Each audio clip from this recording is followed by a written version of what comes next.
অবরোধ বিক্ষোভে ফার্মগেট ও শাহবাগ সড়ক অচল অবস্থা, মানুষের চরম দুর্ভোগ। পুলিশের সাথে মোবাইল ব্যবসায়ীদের ধাওয়া পাল্টা ধাওয়া।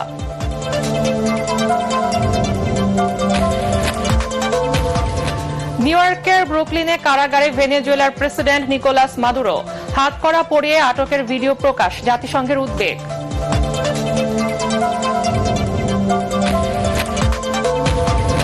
মনোনয়নপত্র যাচাই বাছাইয়ের শেষ দিন আজ। ঢাকায় ৭৫ জনের বাতিল, ১৬২টি বৈধ ঘোষণা। প্রার্থিতা ফিরে পেতে কাল থেকে আপিল শুরু।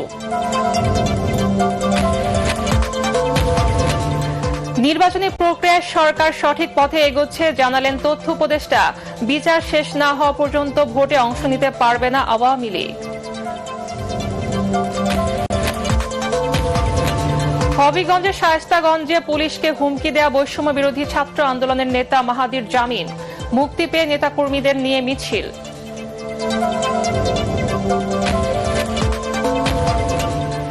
এবং নিরাপত্তার শঙ্কায় ভারতের টি-20 বিশ্বকাপে দল পাঠানো সম্ভব নয়, আইসিসিকে মেল বাংলাদেশ ক্রিকেট বোর্ডের। লিটন দাসের নেতৃত্বে 15 সদস্যের দল ঘোষণা।